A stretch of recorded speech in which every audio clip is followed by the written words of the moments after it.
मन और मकान को सही समय पर साफ करना बहुत ज़रूरी होता है, क्योंकि मन में गलतफहमियां और मकान में बेमतलब की चीज़ें जमा हो जाती हैं। जैसे उबलते हुए पानी में हमें हमारी परछाई नहीं दिखती है, वैसे ही चंचल मन और परेशान मन हमें कभी भी सहायता नहीं कर सकता है।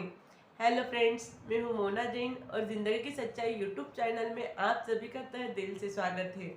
आज की हमारी मोटिवेशनल एंड इंस्पायरिंग कहानी है, मन की गुलामी को छोड़कर अपने मन को वश में कैसे करें। चलो तो फिर चलते हैं वीडियो की ओर। एक गांव में एक महात्मा जी रहते थे। महात्मा जी काफी पुराने थे। उन्होंने संन्यास लिया था। एक दिन वो ऐसे ही जंगल के रास्ते से जा रहे थे तो उन्होंने देखा एक आदमी खजूर बेच रहा है। महात्मा जी का मन थोड़ा ललचाया। उन्होंने कहा, काश मैं एक खजूर खा सकता। वो आगे चले गए। जहाँ वो रहते थे उस स्थान पर जाने के बाद में रात में वो सो गए। के बाद भी उनके दिमाग में दिन भर बस वो खजूर ही आता रहा। उनका मन बहुत ललचाया। उन्हें खजूर खाने की बहुत इच्छा हुई। फिर सुबह उठते ही महात्मा जी विवश होकर जंगल के रास्ते चले गए, जहाँ उन्होंने खजूर बेचने वाले को देखा था। जाते वक्त जंगल के रास्ते में जाकर उन्होंने कुछ लकड़ियाँ तोड़ी।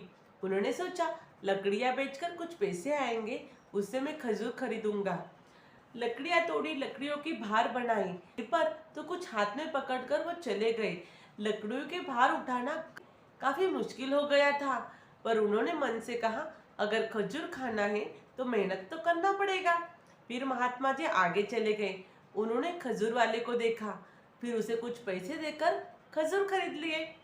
खजूर खरीदने के बाद आगे गए तो आईने वाला देखा, जो वहां पर एक आईने बेच रहा था। महात्मा जी उसके सामने जाते ही उनका प्रतिबिंब कांच में दिखा। तो तभी उन्हें ज्ञात हुआ, मैं एक महात्मा हूँ। उन्होंने अपने आप को समझाया, मैं एक महात्मा हूँ। आज मेरी खजूर खाने की इच्छा हुई है, कल मुझे कोई और इच्छा होगी और परसों कुछ और। ऐसे ही मैं अपनी इच्छाओं को बढ़ते दूंगा तो फिर मेरा महात्मा होने से मतलब ही क्या है।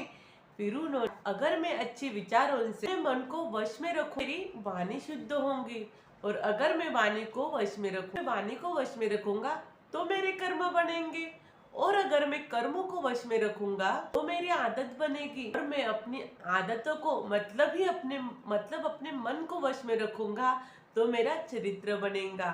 फिर महात्मा जी आगे गए तो उन्हें एक इंसान दिखा। महात्मा जी ने उसे खजूर दे दिए और अपनी इच्छाओं को दफन कर दिया। वैसे ये मन बड़ा चमत्कारी शब्द है। मन के आगे न लगा दो तो नमन होता है, और मन के पीछे न लगा दो तो मनन होता है। जीवन में नमन और मनन दोनों को करते चलिए, जिस समस्याओं का शमन ऑटोमेटिक हो जाएगा, क्योंकि पूरी तरह वश में किया हुआ मन हमारा सबसे अच्छा मित्र होता है। लेकिन अगर यह नियंत्रित हो जाए तो यही हमारा सबसे बड़ा शत्रु बनता है। आशा करती हूँ आज की ये कहानी आपको जरूर मोटिवेट करेगी। वीडियो अगर अच्छा लगा हो तो लाइक, शेयर, सब्सक्राइब जरूर करना।